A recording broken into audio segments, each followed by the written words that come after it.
witness the Kapamilya Forever Born to Shine network and management contract signing of one of the brightest actresses here on the Kapamilya Network. Of course, Belle Mariano. Pero mamaya, makakachika natin siya. Don't forget to use our official hashtag, #KapamilyaForever. Belle, lalo na po yung mga nanonood sa atin ngayon sa official Facebook and YouTube pages ng ABS-CBN Entertainment and Star Magic. Okay, please welcome. Hindi ko na patatagalin because the cameras are ready, the lights are on. Belle Mariano! Hi again. Kamusta ang nagkape? Okay, ano na Okay, siya? short story, go ahead. Ayun nga, I was saying earlier kasi, di ba, minsan pag nagko-coffee tayo, ninenervous tayo, we get all jittery, pero baliktad po, kumakalpa ako pag nakaka-coffee. Talaga? Oo, hindi ko alam ba. So, kalmado ka na? That's why I love coffee, yes. Kalmado na to, ha? Yes. Pero mataas ang energy. Yes. Kalmado ako pag mataas. I know. How was that experience, signing, renewing your contract with ABS-CBN and Star Magic?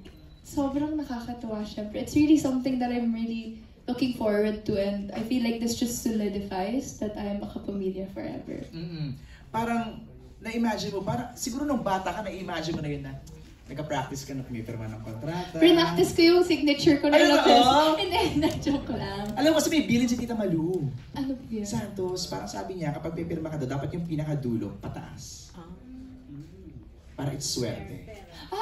Tama ba? Pataas Oo, naman. Sige po, tagawin Belle mo. Mariano. Pataas naman. Ayun, Yes. pataas naman, di ba? Saka, tama ba ako? This is your first time signing? Yes. Whoa! So I'm sure yung feelings mo niyan, parang... Nag-flashback kanina.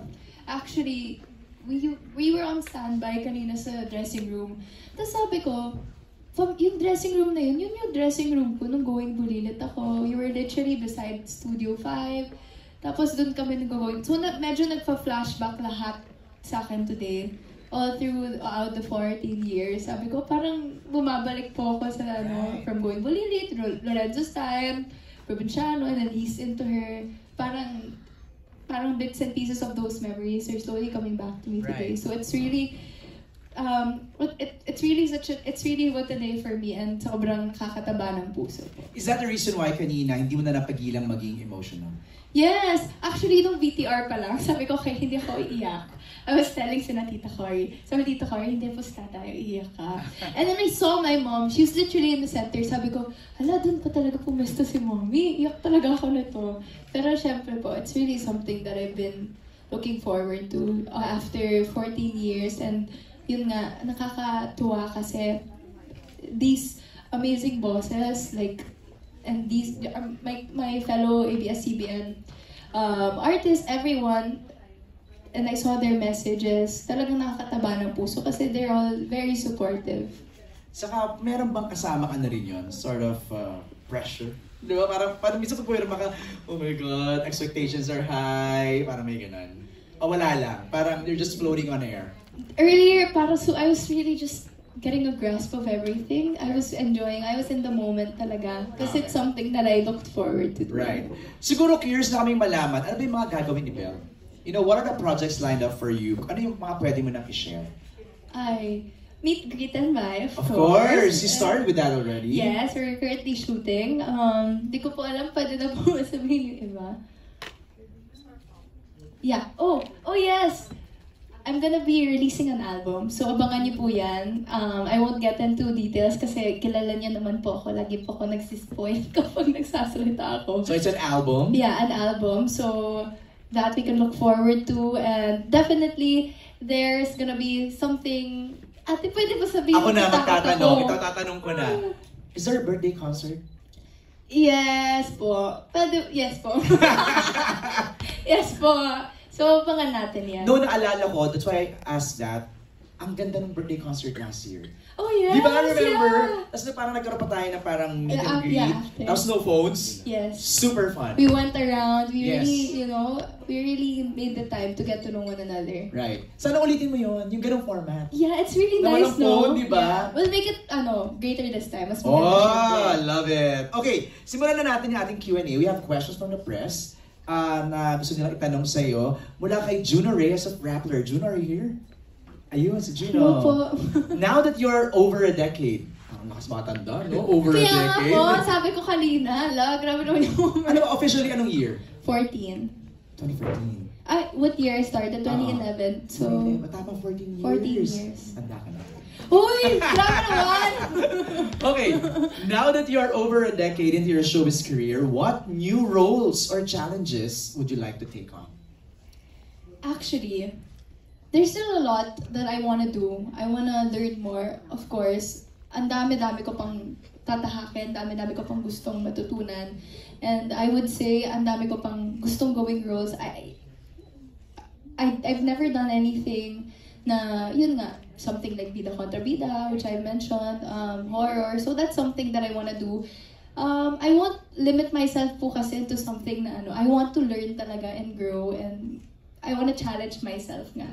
Ako nga, one of your most recents lang, yung Incognito. Grabe, kahit Yes. short stint lang yun, no? Kasi it's so different. Yes. Actually, that was really challenging. Sobrang nakakatuwa. Kasi after ng shoot, 3 days, parang masasabi mo na, oh my gosh, I can't believe na nagawa ko yun. Right. And I think that's the beauty of acting. You get to be different. You get to portray different characters and roles. And Right. after you do those characters and roles, you get to learn from them as well. So, I know right now you're still, you're in the process or in the middle of still nurturing and talagang developing your actress, no, the actress in you. yes.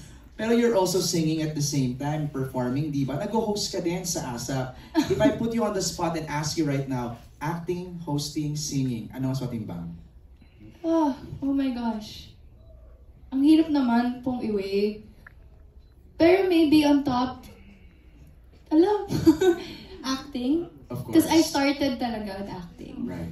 Yeah, and then music kasi I fell in love with music more as I slowly started writing my own music. Parang may creative juices na Yes, lumalabas. dun ko po ako na-in love sa craft for music. And then hosting, Right. which I'm slowly learning, of course. I'm taking advices from the great ones, of course, from Domingo. Yeah.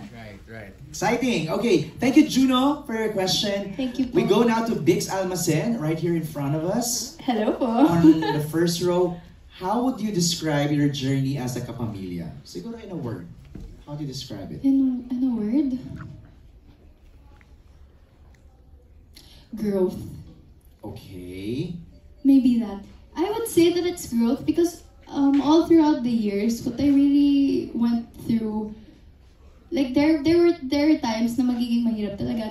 There are times na you will fall, and may times talaga na mapanghinaan ka ng loob. But then you rise above it, so it makes you a stronger person. And I think those experiences molded me into who I am today. So I would say it's growth. Being a kapamilya for me is growth, and I'm so grateful to be in this family, of course. Thank you, candidate number 1. Huh? Ay, beauty pageant. Galing na sagot di ba? Grabe naman. Parang